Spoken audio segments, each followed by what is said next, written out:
Hi, we're group two, and we did our project on emerging adulthood. Um, Basically, all of our people we interviewed are 19 to 20-year-old females, and they're in college. And the question I focused on, I'm Ella, and I focused on the question, are you where you thought you would be at this stage in life? Why or why not? Most of the girls felt that they are where they're supposed to be at this stage in their life, but some people did not feel that way. Amelia Rose and Ava feel that they are not in exactly the spot they should be at. Ava felt that she would have written a song and recorded it and now has a passion for social media. Ava's an art major and has a passion for that as well. She just did not see herself getting a degree for it. And Amelia Rose knew she would be pursuing something medical, but she did not see herself doing so at Georgia College in the past, but now she is. Sophia, Camille, and Charlotte all feel that they're exactly where they should be. They're students working towards the goal of having a career, and Charlotte was accepted to the education cohort. Camille always knew she would be in college at this age, and Sophia was accepted into the nursing cohort. So a lot of the girls basically have a prime focus in pursuing their educational careers. Um, James Marsh's identity achievement is shown within these interviews. Identity achievement is where a young person decides on a path or career and works for it. All of these students are working towards a degree and feel that that is what they should be doing right now. Camille's the only one that has not been completely set with a certain career, but she knows she is getting her degree in mass comm and that her future is bright. My name is Phoebe, and my question that I focused on is how would you describe your current financial status? How do you feel about it? 4 out of 5 of the people interviewed rely heavily on their parents for financial help, either receiving help partially or fully. Several of the people interviewed have anxiety about their financial situation because they know that their parents will only support them for a certain amount of time. Those people are Sophia, Amelia, Rose, and Camille. Some of the responses show a desire to become financially independent. Some of the people interviewed also mentioned dissatisfaction or hardships, even if they are feeling okay in the moment, and those people were Camille and Amelia Rose. In contrast, some students are struggling because they do not have steady income, like Camille, and others feel financially stable thanks to the combination of parental help and having the opportunity to work a job, like Charlotte. One of the people interviewed, Ava, earns money through social media. The examples show somebody who has full financial self-sufficiency. Some of the responses were negative. People said that they are broke or they do not feel great, while other are more positive, and people said they feel good and are content. The concept that refers to the responses of these for this question was the Belsky's concept of emerging adulthood. This concept was not fully developed by Belsky, but with the help of Arnett, they describe emerging adulthood as life stage time for instability, identity exploration, and gradual movement towards independence. Most of the people interviewed are financially dependent on their parents, but express uncertainty about when they will be fully financially independent. And that is the feeling in between tension that Belsky describes. One student, Amelia Rose, says she is perfectly content with parental support, but also says it sucks sometimes, which is a solid example of Belsky's description of mixed emotions during financial dependence. Financial stability during emerging adulthood is normal and often a stressful time in life.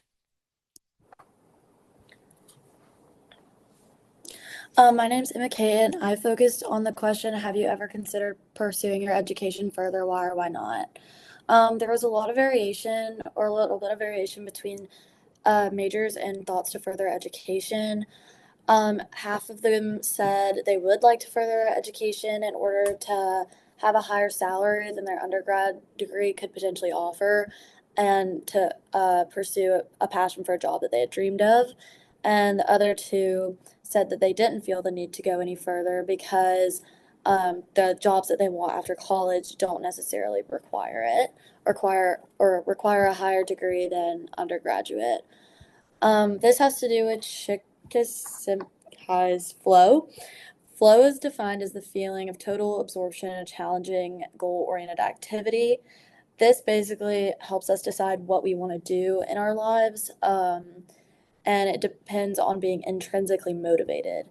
It's obvious in those who are furthering their education, but it's also obvious in those who aren't because they still exhibit flow through self directed work that aligns with their values and they don't need further schooling for it. But all five interviewees show flow because they are intrinsically motivated to do whatever they plan on doing.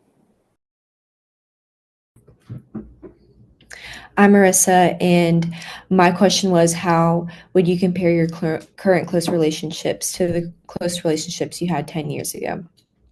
So Sophia's response was that her close relationships are switched more towards her friends rather than her parents. She's not as dependent on her parents anymore because she now lives in college with her roommates. And Ava said that she's more content with the quality of her friends rather than the quantity. And her relationships have become more personal and deep as she's grown up. Charlotte, on the other hand, believes that the people she surrounds herself now are more similar than the people she surrounded herself with 10 years ago. And she's friends with the people that have the same morals as she does, but she also has a different connection to the people that she grew up with. And Amelia is interested in being friends with people more on a deeper level rather than a surface level. And Camille has chosen to keep in touch with people that she knows will keep in touch with her. Friendships because she knows that she doesn't have to talk to these people all the time for them to still be her friends. She also finds it easy to maintain friendships and relationships in college because of how much quality time she spends with people.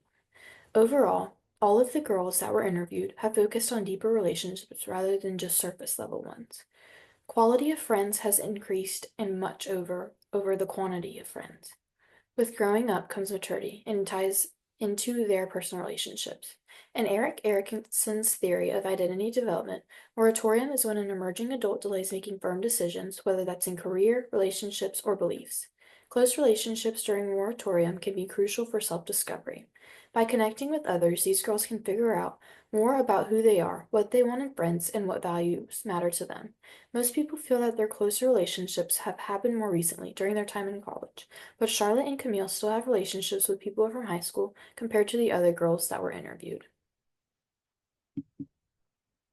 Now, I'm Sophia, and my question was, where do you see yourself in 10 years from now, and how does it compare to where you are now?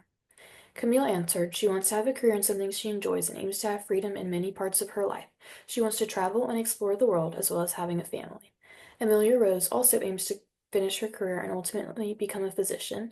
She wants to have kids with her husband, but not until after she's married, and it is comparable to her time now because she studies, has a partner, and still no children. Charlotte also has career aspirations but wants to become an elementary school teacher. She wants to live out of the state of Georgia to change her surroundings. She also is working towards a husband and kids. It is comparable to her life now because she will constantly be pursuing a career that she enjoys and loves. Ava is inspiring to have a career that focuses on her passion and ambitions. She wants to become a full-time content creator, which turn her aspirations into a job. She wants to be married but is unsure about kids, and it is comparable to her time now because she also does social media as a job and hobby. Sophia sees herself as a nurse practitioner with a husband and kids. She would like a dog and to be able to travel all over the world. Some things that can be compared and contrasted between their answers are common themes in comparison, family and children, career, travel, and freedom. All of the girls interviewed search for specific things in their future. Some things that are contrasted is a few of them didn't know if they wanted children or not. Some of them said they would like to travel, but a few of them said they wanted to settle down. Career goals and schooling. Some of the girls don't want to continue more schooling after their 4 years at Georgia College, but some of them do, due to their job goals. Now, for Piaget's three classic theories of thinking, all women who were interviewed showed examples of formal operational thinking, application to real life, and criticism. Each one of these concepts is interchangeable, and it basically describes the concepts and the possibilities in the planning of a future life, of an adult life.